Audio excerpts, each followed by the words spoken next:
Hi everyone, and welcome to today's AWA webinar with Jay Tuchapur and Rafa Ribeiro.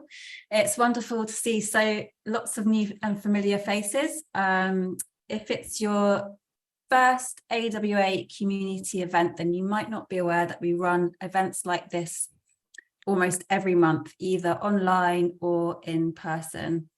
Rafa, can you change the slide to the next slide? Definitely. Thank you. And we record all of these events, which you can find on our YouTube channel. And you can subscribe to us via youtube.com/adventures with Agile. And there's tons of videos on there that you can watch. Everything we do is underpinned by our mission of making working life better. And we're doing that through training, community, coaching, consulting, producing tons of content and books and models, all in the name of making working life better. Yes, we do record in-person events as well, and you can find those on our YouTube channel. So today we'll be hearing from Jay, who is our partner coach at AWA Southeast Asia. And he's an experienced Agile team coach and enterprise coach working across a range of industries in Bangkok. And he loves using elements of Agile gaming to help teams create better solutions. Rafa is an ex-software developer turned Agile coach and surf coach. And he's extremely passionate about helping people unlock their potential in business and in their lives. Rafa is also a trainer of the AWA Agile Team Coach course, one of our popular coaching courses that we've been running since 2016. Rafa, please can you go to the next slide? Thank you. This course is more than just a training. It's a transformational experience which not only teaches you about coaching, but fundamentally shifts how you work with other people in Agile environments and at home too. This course is available in Bangkok, London, Oslo, and many other cities around the world, and also online. So today's topic is all about why only considering the technical aspects of Scrum won't allow your teams and organizations to achieve its goals and what we can do differently. You couldn't be in better hands than with our host today to explore this important topic. So over to you, Jay and Rafa. Okay, thank you, Charlie. Thank you. Thank you. Yeah, so yeah, I'm very super excited to invite Rafa over to teach this course. I think it's very rare to have this course in Bangkok. So yeah, looking forward to see you there. Yeah, Rafa. Definitely. Thailand and Bangkok was a place that I would like to visit almost since forever, and especially because my wife lived in Singapore for at least a year, and so she would travel all around, and she speaks about all these beautiful places and the beautiful culture also that I'm super, super excited and hoping to meet for sure. Okay. I'm hearing some chat about the volume. Is it still me? Can you hear me well? All fine. Okay. Yeah, I can hear. Okay. I don't know if anyone can give a feedback, both from my end and also Jay end. Well, you can hear both as fine. Oh, fine. Awesome. Perfect. All cool. Right. Yeah. Okay. Let's go to the agenda then, Rafa. What do we have for today? Let's go to the agenda. What do we have for today? What's on the menu, Jay? Yeah. Okay. So yeah, like Charlie said, this webinar, I think when I invited Rafa over to teach this class in Bangkok, then we got into discussing, right? Hey, what are the current challenges that you're facing, especially in Thailand, right? And we found out that there was still some patterns that we see that Scrum Masters do behave. I'm not sure in other countries, but definitely in Thailand. So definitely hope that this class and this webinar helps address some of these issues. I really want to hear Rafa's perspective on how he would handle some of these situations, right? So I'll be sharing with you some of the perspectives that I see, some of the patterns and anti-patterns that we see Scrum Masters still using, and we'll see how Rafa can help us get through that, right? And we'll end off the agenda with a little bit of a Q&A, but that being said, we welcome any questions during the whole session, so just type it in and we'll find some time to address it when it is appropriate. Yeah, definitely. I'm also seeing some requests to record by the audience. This event is already being recorded by here at AWA, so you can just sit back and enjoy. So I was at a wedding this weekend, and many people were. It was cutting the cake. The groom and the bride and were cutting the cake, and everyone was recording with their cell phones. And I was like, why don't you just watch the actual cutting of the cake? So you can just sit back and relax and don't worry about the When you see those wedding photos, you see like, smartphones inside the proper wedding photos. Everywhere. That's exactly. Wow. Yeah. Okay. So let's do it. So why this webinar? Okay. So not only this the current situation that Jay was talking about of the Scrum Mastering community in Thailand. I think I can safely say, Jay, that both of us coming from a technical background and then learning about Scrum Mastering and also Agile coaching, at least initially, my way of trying to solve the Scrum or the Agile problem was from a purely technical, logical, and analytical frame of mind. And you, as a former electrical engineer, you probably also had this mindset really developed and worked on about analyzing things from a logical perspective or a physical very perspective. Logical, even. very tangible kind of things make sense to us, right? So we're super focused on that. Right? Yeah, definitely. And what happened was when I faced, I would say, most of the challenges in this line of work, I started to notice that their root cause were not in the technical side of things. And it also reminded me of my work as a software developer, which was the technology. Yes, we would have some challenges to learn a new programming language or learning a new algorithm, but that was the easy part. The harder part was to actually understand the client properly, figuring out what was the real problem that we were trying to solve, then collaborating with the subject matter experts and even the client itself, collaboration inside the teams, or especially when we had multiple teams that were dependent on each other. Cross-team collaboration was super hard and conflictual. And then delivering, and in my case, when I worked by myself, making the client pay for what was delivered. And no technical solution could help me with those challenges. It was more about the people-oriented solutions, because those were people-rooted problems. And this webinar is also trying to bring this people-oriented perspective to what can be a really technical approach to Scrum Mastering, right? And this links well with the things you said you were learning about in the Thailand community, right? On that note, I do want to share a quick story, right? So I think 7-8 years ago, I was maintaining a product for an oil and gas company, and we were a small team of 5. So Agile was very new to our company, and I recently took part in a Scrum introduction training. So we were super excited. We could see huge benefits in leveraging Scrum, right? So let's do it properly, right? So I volunteered as a Scrum Master, and we did a big bang Scrum adoption. And with 2-week sprints, we do all the ceremonies, we do all the Scrum events, and so on, right? So I was super on top of things. I was super in charge. Things are going according to the plan, right? Or so I thought, right? So about a couple of months later, I was doing this retrospective with myself, and I was thinking about how much time I was spending on Scrum Master activities. And I realized that I was spending around 50% of my time running these events, prepping them, summarizing these events, doing reports on them, right?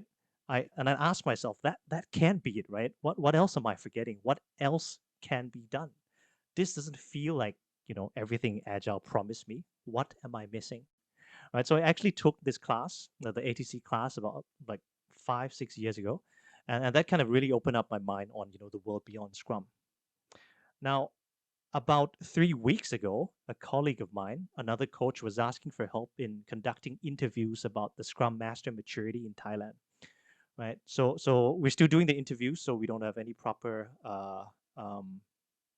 results to show it. But we did already observe a few patterns, right? With the first one, is a lot of times Scrum Masters feel as if they are just facilitators, right? Which can bring us to the first point, Rafa. That the Scrum Masters see themselves as facilitators. This is a quote, a direct quote from one of the person I interviewed, right? I spend around 90% of my time prepping, facilitating, and summarizing Scrum events. Imagine that, 90% of the time, right? So, Rafa, what do you think about this? Well, the idea that the Scrum Master is the only facilitator of the ceremonies, and also that it is the only job of the Scrum Master to facilitate the events, is it may be beautiful in theory, but in reality, it doesn't really play out. And I love this phrase that if all you have is a hammer, then you start seeing everything as a nail. And facilitating the events, or the facilitation skill of a Scrum Master, is just one kind of hammer.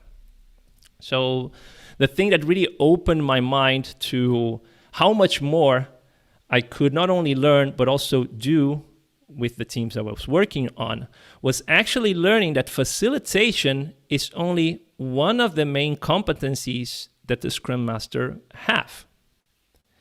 And there are going to be times where facilitation either won't be enough or won't be appropriate to the challenge that you are facing. A lot of people come in the team facilitation course, and one of the most common questions they ask me is like, oh, what do I do when I host a session and no one turns on their camera? I have to say that in that session, there's not much more you can do instead of asking, hey, would you mind turning on your camera? And even asking that may throw people off. People may shut down and you may break the psychological safety of the session. You could ideally create a better meeting invite and explain people the reasons why you should have your camera on. But even though people may not turn their camera on. This is the kind of problem where facilitation won't probably solve, because facilitation is prepping the session and running the session. Maybe the follow-up after the session. But getting in touch with the person on an individual level, or even getting in touch on a deeper level with the team, and really understanding what are the reasons that, for example, people do not turn their camera on. Professional coaching skills, for me, are much more suited for this kind of problem, because we can connect on a deeper level with people, on an individual level also if needed, without judgment, and understand, okay, because everyone does what they do for a reason. They may not be conscious for that reason. They may not even like to act in that way, but they are acting for a reason. So being able to identify, okay, when professional coaching is more suited for how to help the people I'm working on. And if there is no knowledge background whatsoever, or when you need quicker results, at least to give a base of knowledge to a team, facilitation and professional coaching probably won't cut it. You need to teach something, or you need to mentor people based on your experience. And even teaching and mentoring have a more people-centered approach to be. So learning this people-first approach on the teaching and on the mentoring may also help to deal with the other problems that may arise, and also prevent you from just facilitating all the time. Maybe you are facilitating too much because you're not using the other competencies at the right moment or at the right situation. So looking at these competencies, can you kind of help describe to us when is the appropriate situation to choose which method? Because I think I know that a lot of Scrum Masters find it difficult to switch hats actually at the appropriate moment, and sometimes they use the wrong hat, right? And that makes it sometimes much worse, right? Definitely. As in everything that relates to humans, Jay, there's no right approach or there's no prescriptive approach. So I cannot say, hey, this is what you should do in this situation, because the agile way of working and believing in things is all about you try something short, small, and you get the feedback and you see if you need to pivot. So I would say that instead of telling you, do this in this situation, is more about, okay, there are these 4 different competencies. Let me try with facilitation and see what happens. Am I getting any response? Is there any growth happening? Are people actually enjoying me being a facilitator? Or let me try something else. Okay, team, would you mind if I share a little bit of a theory of a model? This is you asking permission to change to another stance and see what they answer. And then you briefly teach something and then you see how it lands. Or if it's a moment where people need actual experience and guidance, hey people, would you mind if I share my experience? And then you enter as a mentor. But you don't enter as a mentor thinking that this is going to work, because we are working with people. We are working with complex adaptive systems. This is why Agile is, or this is where Agile is successful, when you need to adapt at the spot. So we're going to talk about this later on. It's almost like acting with and through the Agile principles as a Scrum Master. Constant adaptation. Okay, so inspect and adapt. Is facilitation bringing what the team needs? No. What about professional coaching? Is it bringing? No. Okay, what about teaching? Is it bringing? No. What about mentoring? Is it bringing? Maybe. Okay, so maybe I can try out a little bit more. And what if I change back to facilitation? What will be the impact? So constantly measuring and inspecting what's happening and not following a prescriptive guidance. Great. I think it's one of the reasons could be just that they don't know that these roles existed, right? These stances exist. So I think the first step is definitely to understand what these stances are, so they can try it out, right? Yes, definitely. David Lowe, our colleague from AWA, likes to present this idea that when we start to work with a client, we present our menu. And then when we present our menu and then we actually tell people the differences between the dishes on the menu, then not only our clients, our teams, or the individuals we work for will be able to choose, because now they know what's on the menu. You have also explained what you can offer, and then you create a door for the possibility of you changing hats. So going back to your question about, people don't know how to change hats, they probably didn't communicate with their client the different hats, and by not explicitly communicating, they don't feel comfortable when switching, because it will feel super different from what the team is used to, especially if the person has stayed in one hat for a long period of time. Okay, thank you. Should we move on too. to the second pattern? Definitely. So what about the second pattern? This is another quote I got when I asked about the responsibility from a Scrum Master, right? So I think this has to do when I'm talking about how Scrum gets introduced to the team, right? There's this behavior pattern of understanding that, hey, my core responsibility as a Scrum Master, master of Scrum, is to ensure that teams follow Scrum. So especially in the introduction part, Scrum must be launched as a whole for it to work. Right? I know there's a big debate going on about that. What do you think, Rafa? Any thoughts on that? Oh, definitely. And again, I don't know if it's because of my software developer background, but whenever I see something that deviates from what it stands for, it causes my brain to glitch a little, almost like a bug in my code, like, oh, wait, out of memory, access violation.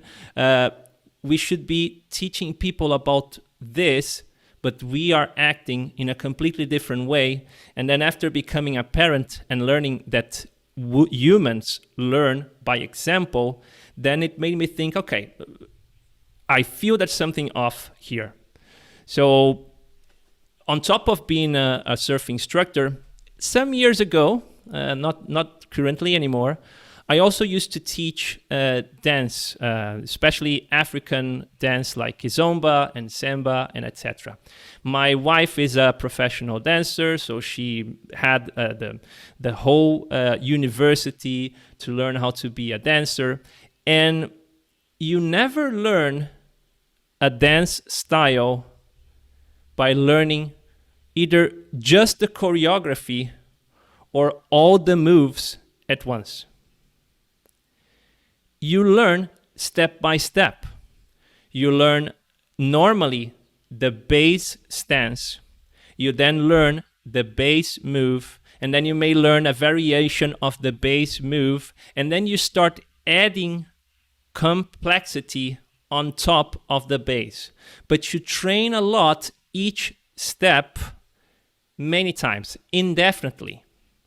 So why are we bringing a new way of working, let's say a new dance style to the teams we work all at once? It's not, I don't know if I can use the word like this, pedagogical. It's not in alignment with pedagogy, like the studies on how to teach people. Like when you are learning a language, you don't learn all the words in that language and all the phrase constructs all at once. My older daughter is at the primary school. She just started primary school.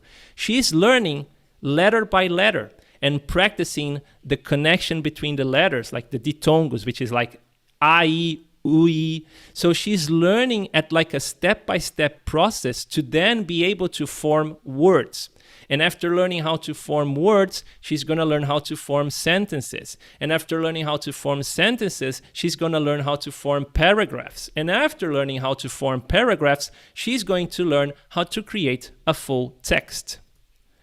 But we, or at least in the community, and even in my experience, we say, okay, we're going to bring Scrum, bam, the whole shebang, all at once. Let's learn in 1 hour all the events that you're going to start doing now. And then the brain of people explodes. People feel unsafe. They feel like this is too much. I feel like an idiot because I don't know what is all this about. So I fear for my safety and my work security, I'm going to reject this. So an agile way to bring agile, and we are not only talking about Scrum, we are talking about anything. A user-centered, which is, okay, how do you feel about this first? What do you think needs to change? Oh, we are not aligning each other and we work on different things. Okay, so what could be a next step? Maybe we can have a small catch-up at the beginning of the day for us to align ourselves. Let's try this for 3 days and see how we feel about it. Okay, we just introduced the daily stand-up. But that's just one thing to introduce. And we know by software development practices and even user-centered design methodologies that you cannot change multiple variables at once and test that. This is from the scientific approach to study. You change one variable and you see the impact it causes. When you introduce the Scrum in its own entire process, you are introducing a lot of variables to the system. How can you actually observe, even as a scientist, to identify what's not working well? So try to approach it from a step-by-step process, scientifically, user-centered, agile way of implementing things. That's an immense cognitive load on people, right? And you know, Yes. I was thinking about what you said, and I was thinking that, you know, it's an interesting phenomenon with with relatively experienced Scrum Masters doing this, right? Because I think with some measure of experience, it feels to these Scrum Masters that it's simple, it's easy, and that perhaps could be one root cause why Scrum might be introduced to this team, because the Scrum Master might feel like, oh, hey, it's not a lot of information, but we have to remember, for people who's not exposed to Agile at all, right? This is totally different. So even very, very small things could be really Yeah. new things for them, especially things that challenges the status quo, challenges their Yeah. existing process, right? And like it or not, Exactly. most of these introductions would happen to teams that already has old practices, right? When we Yeah. talk about new Yeah. teams, I think typically we find that a lot easier to learn a few different things at once, right? But most of the time, Exactly. I think it's introduced to teams which already has lots of values, lots of process in place. So big problem, right? Yeah. Yeah. And Cool. as you said, or at least in my experience, people started implementing Agile on existing teams when things weren't going well. So there are already problems in the dynamics and even the relationships between the team members. And then on top of it, we say, now we're going to change everything you know about work. Bah! Scary. Madhu was saying, like, even words like implementation, launch, start, transform, install, they all have a cognitive load by itself, especially if someone came from a school or an education where it's just like, shut up and learn. Just stay in your desk and I'm going to dump knowledge into you. A lot of people do not like their ears at school. And then we are already being the teachers, but the traditional teachers that are just like throwing content away, expecting people to learn. I even like to think about experimentation instead of learning, because learning puts a pressure if you don't learn. Like, yeah, you need to learn because you're going to have an exam or you're going to feel examined by the other people. When we say, let's experiment with a new huddle to align each other. Okay, it's an experiment. It can fail by itself. So by definition, there is no expectancy to succeed. I like to say that you can... That takes the fear out of it. It may also add fear depending on your personality. No one is equal. Everyone is unique. Everyone has their own biases, their baggage, their emotional traumas, even with words, okay? We cannot predict that everyone is going to handle well. But at least we are open for learning, because when the goal is to succeed, then you can fail. When the goal is to learn, there's no failure possible, because you can always learn if that is the goal. Okay. Wow. Okay. What about point 3? Yeah. I think what about point 3, Jay? Right, we can talk forever. Okay. So this is another quote that I've got from my interviews. Right. So okay. Here's the situation. Right. So the team's excited. It's on board. Everyone's mindset on the team is there, and a few retros in.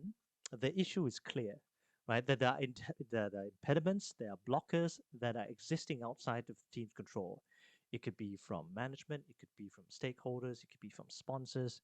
Either way, it's there's some system or structural impediments around them, right? Not just sideways or even coming from upwards as well, right? When I ask kind of like, hey, are these situations occurring within your team? How do you deal with them, right?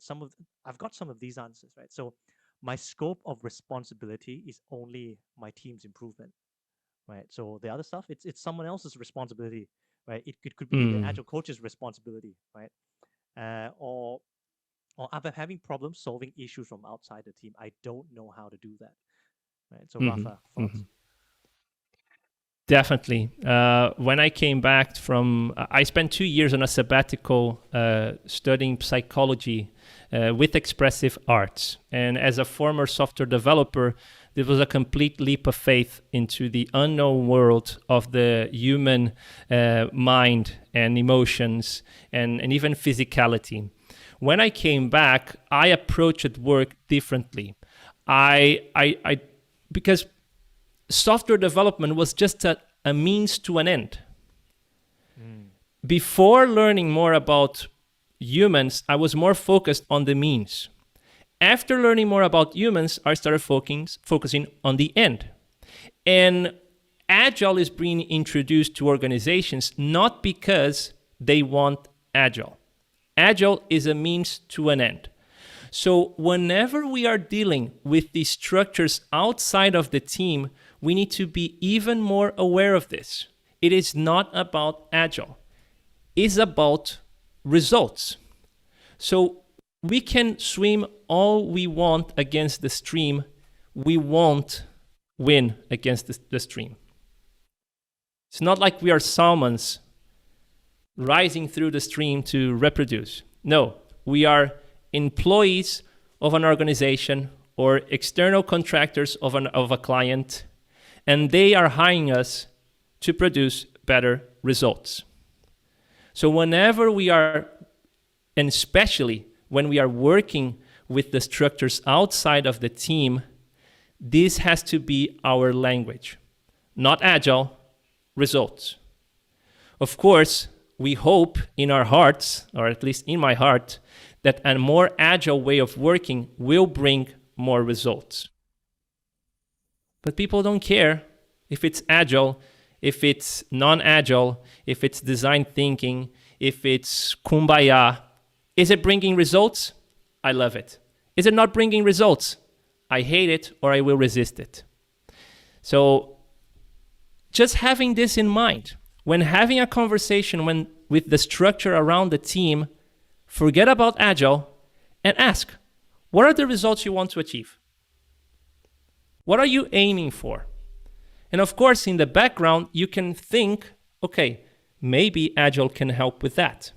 But for people that are aiming for results, stop even mentioning Agile, because it will feel like we are trying to sell our own agenda to them when they in fact have their own agenda.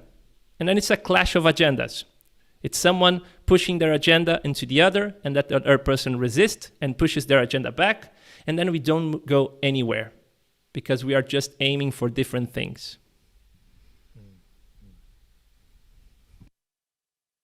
Okay. All right. We have a comment from the chat. Let me see. There was something regard the a talk by Henrik Nieberg back in 2016.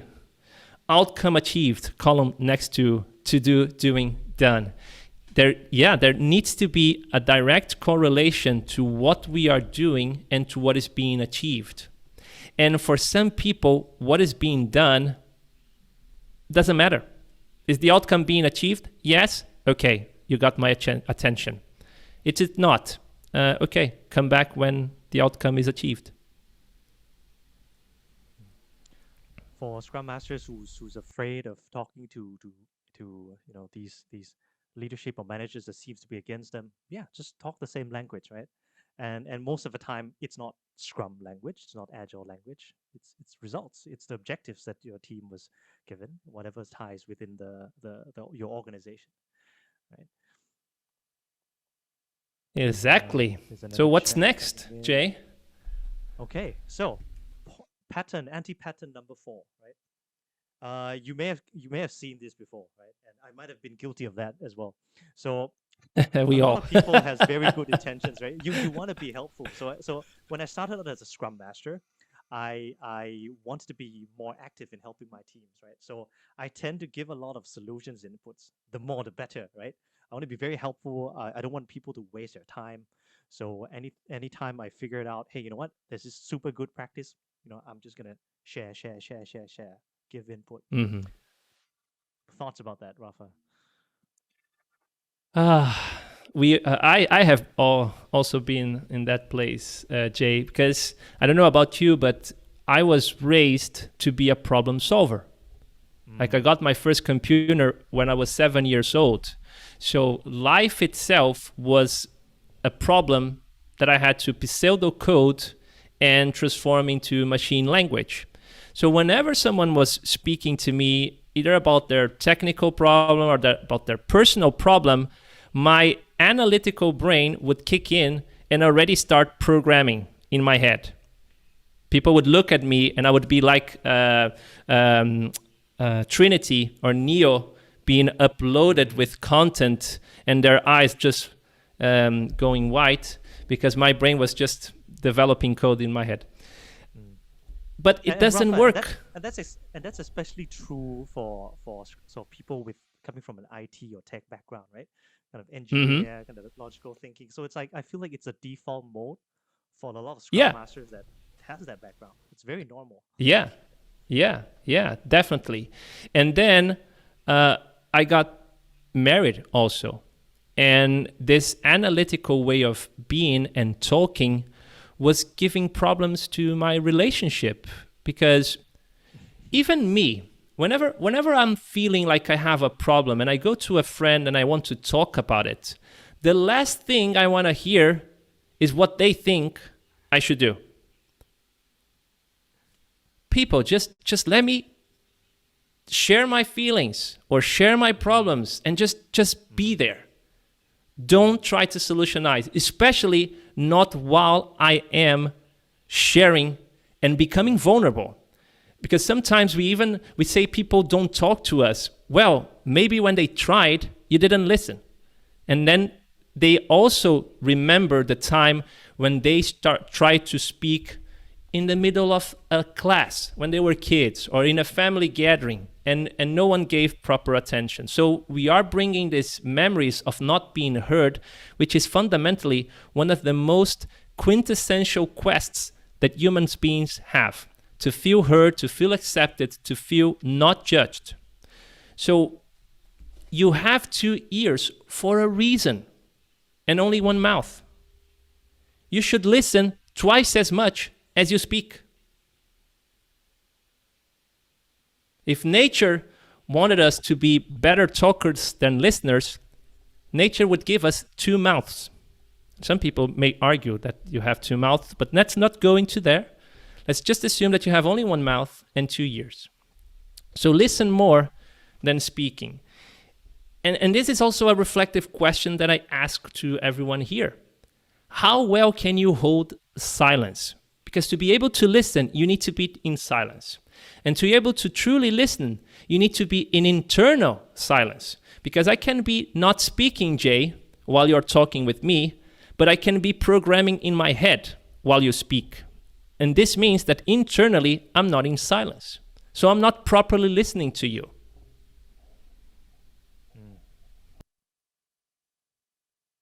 You know, And why? Go on, Dave. Go on, Jay. Sorry, you reminded me of a technique. You know, I think it was in an agile. Yeah, it was in the agile training.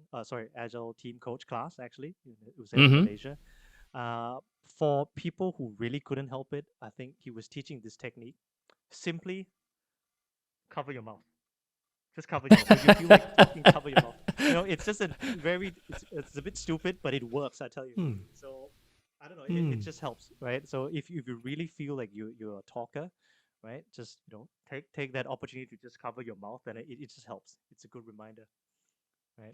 But I hear your point, Rafa, right? The difference between staying quiet and listening to listening for the purpose of listening, and versus listening for the purpose of responding, right? Yes. When I feel on edge, or when I feel like I need to prove my point, I'm going to listen to you just enough for me to find a gap and give you back my argument. So I'm not really listening to you. I'm just waiting for an opportunity. When we are trying to listen to understand, we are listening and not actually caring about our own opinion. Because in that moment when you are speaking, you are more important than what I think should be the solution.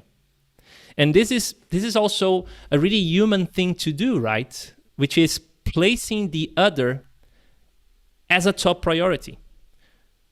Your feelings, your opinions, your ideas are more important than my opinions.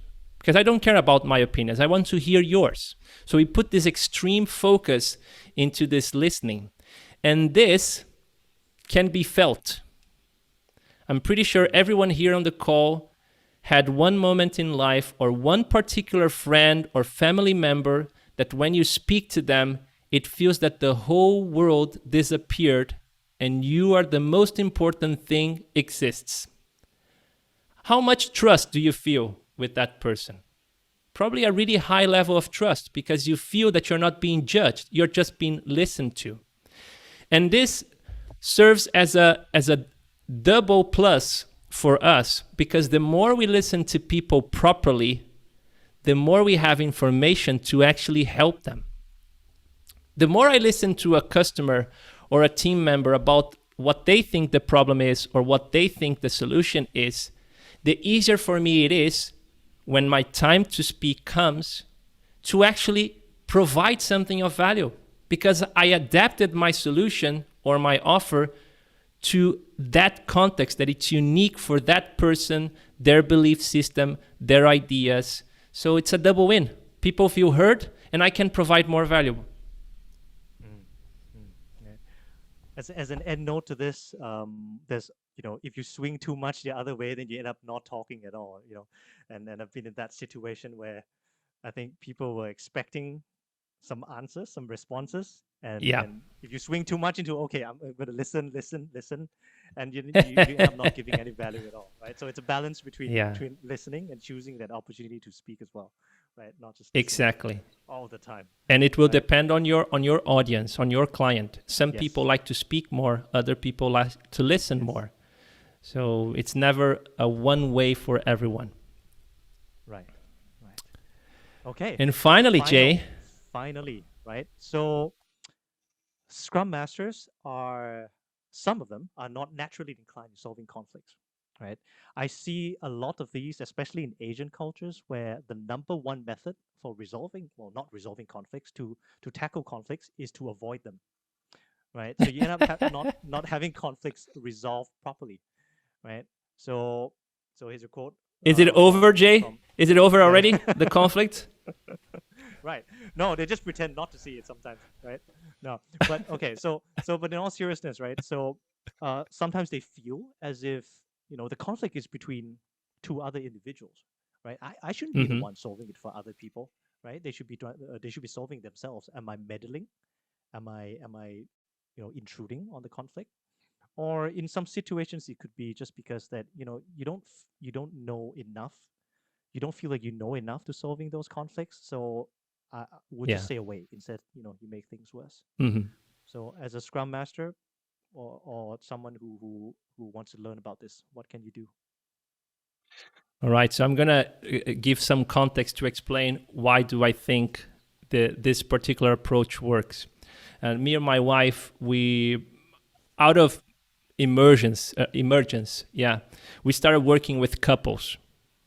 It's not couples therapy. We call it couples coaching because we don't say what people should be doing. And there are times where we are facilitating really nasty, life-changing decisions kind of conflict. And there was this one time where there was like a really, really complicated situation, complex situation. And I felt like I'm in no place to share my opinion, but these people are inviting me to actually help them resolve this conflict. So guess what I did most of the time, Jay, during that moment? Listen. I listened. I just made sure that both of them listened to each other. So there are really, let's say, simple ways, not difficult to do it on the spot, but the process, it's really simple. It's just creating a space where you guarantee that person A listens what person B has to say, person B listens to what person A have to say, and then after they both listen to each other, you help them find something in common that they can start working together. Even if they still can keep their completely different opinions, it's just helping them find this thing in common. And as you can see, I'm not saving anyone. I'm not taking sides. And this is the really crucial part of importance of the conflict resolution. First, fear of conflict is a dysfunction. If you know this model, maybe you've came to the course and you've learned about it. Fear of conflict is a dysfunction in a team because conflict, constructive one, is the soil of innovation. Is when you get really good ideas. The problem is when you have destructive conflict. So right from the start, we cannot pick sides. Oh, sorry, there is a typo there, but maybe it's the same. Peek, like looking and glancing. We cannot pick sides because if we pick a side, even if we agree with one of the sides and we show that bias to the other side, we turn the conflict into an oppression because now it's 2 against 1. How do you think that one will feel now having 2 people against them? So we need to carefully and neutrally facilitate a listening space. This is what conflict resolution is all about. If you read Chris Voss' book, the head of negotiation at FBI, he have made some serious conflict resolution. And he says that the first thing he tries to guarantee when speaking with a kidnapper, with someone trying to commit suicide or a hostile takeover is to make them feel heard. This is his most fundamental approach. Make people feel heard. So you cannot actually resolve conflict if you do not listen well. Because basically conflict resolution is about creating that listening space for the parties involved in the conflict. Absolute neutrality, right? Be the Switzerland of conflicts all the time. Yeah. Rafa, there was a question, right? There was a question that I think from a Scrum Master a while ago that I coached. I think he was asking me, hey Jay, you know what? There's a conflict occurring and it seems to me that with the result of the conflict, it's going to push the team to be less agile. I think he was asking me, like, what should I do about that? Yeah. So what do you think about that? Doesn't it look when first question is, why is that thing bad? Oh, it's not going to be too agile. Is it going to produce better results? Are people going to feel happier? If you have both of these things, why should I matter if it's not that agile? So that's the first thing to consider. And the other is, if me as a conflict resolutioner bring my agenda, like a third agenda, we already had a conflict between 2, and now we are bringing a third agenda. What's going to happen? So at that moment, it doesn't matter. Of course, if you're talking about, but wait, the company is telling that we need to do things like this, and you're saying that you want to completely ignore that.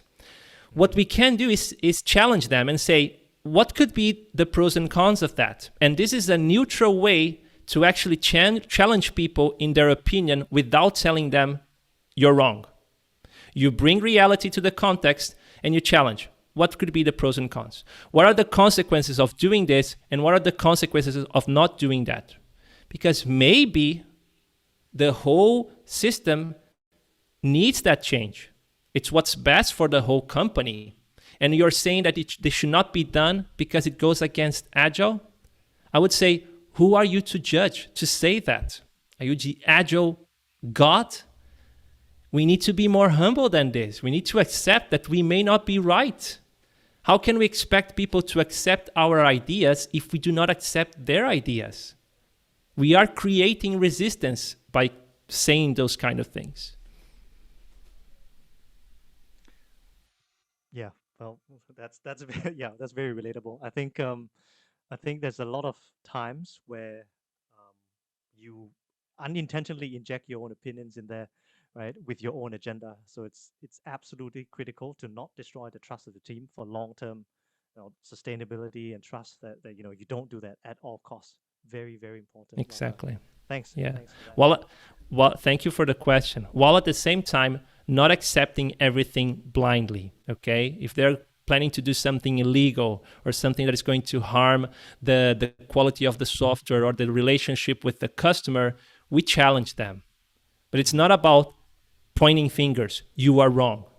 No, we are working with adults, hopefully, unless you work in a team of kids, teenagers. So we cannot take responsibilities for other people's action. We can challenge them, we can bring awareness to them, but we cannot tell them, no, sit down and do what I say, because this is completely the opposite of what we are trying to bring, and completely the opposite of what we hoped our education would be like, right? The teacher saying, sit down, do as I say, and you may get a good grade on your exam. I don't want to be that person. Okay. All right. Yeah, thank you, Rafa, for sharing perspective. I think Thank you too. to the end of I think we need to wrap up, right? A quick yeah, recap. Yeah, so can you bring that up on screen? Okay, let me just change here. There we go. So hopefully we address a few anti-patterns that we've observed. So first, if the Scrum Master focus too much on facilitation, definitely try to learn about the 4 stances of Agile coaching. Get exposed to the many different stances and learn how to use them in different situations. We talked about how big bang Scrum introductions can cause resistance to adoption, and the solution to that would be to be agile with introducing Agile, right? Introducing elements iteratively in short micro amounts, so that the learners don't feel threatened or feel overwhelmed. We talked about how Scrum Masters forget or don't know how to deal with problems outside the team. And a big learning point that I've got from you, Rafa, is definitely don't try to swim against the stream, right? Follow where the stream is going, align yourself to the stream, use the same content, use the same language, use the same values as the outside forces are using. Right? Point Yeah, number 4, and more about Scrum. identifying, just on that point, Jay, it's more about trying to co-create what Agile may bring to their goals and results, instead of trying to make Agile the goal and forcing that upstream. No, Agile is going to win against your goals and objectives. Not gonna work. Number 4, Scrum Masters don't know when to be active or passive, right? So I think Rafa is that the more you speak, the less they learn, right? Always oriented yourselves towards speaking less, but also do balance that out. And don't become a super passive Scrum Master that doesn't give any input as well. That also doesn't work, right? And finally, Scrum Masters who don't know how to handle conflicts properly. So yeah, basically learn the basics of conflict resolution. I think it's one of the elements of 5 team dysfunctions in the pyramid that Rafa shared. Right. So to tie on all of that, if you're interested to learn more about all these techniques and classes, again, Rafa is teaching a class. I think the next class is held in Bangkok. Right. So if you're in the Southeast Asia vicinity, do take this opportunity to just come over and join us. It's on November 1 to 3. Rafa, can you just give us a few sneak peeks of the course and what you'll be covering?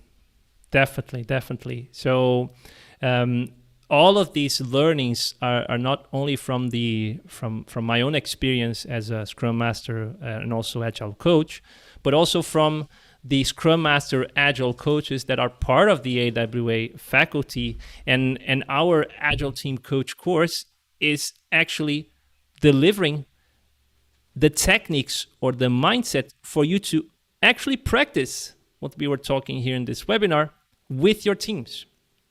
How to become a better listener, how to ask a proper question or deep, powerful questions, how to actually facilitate conflict resolution in a team, how to lead or to work with the leadership on the problems that appear outside of the structure of the team. So we provide this guidance from a coaching philosophy, from a people-first philosophy.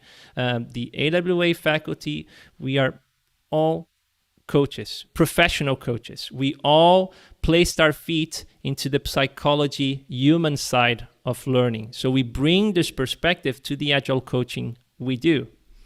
So I would love to meet you if you are in the Bangkok, Thailand area on November. There are also other locations for you to choose from, even online, where I'm also normally present. So if you want and if you're interested, please talk to us. You have special conditions if you join this webinar, and also reach out if you want to know more. Thank you a lot, Jay, for co-hosting with me. It was a pleasure to brainstorm and to co-create this webinar. Thank you, AWA representatives also, Jude and Charlie. I don't know if there's anything left to share. Thank you so much, Hafa and Jay. That was absolutely brilliant. Loved every moment. All right. Thank you, everyone who joined also. Thank you. Yeah, you stayed until the end. Good job, guys. Thank you. Thank you. Have a nice day.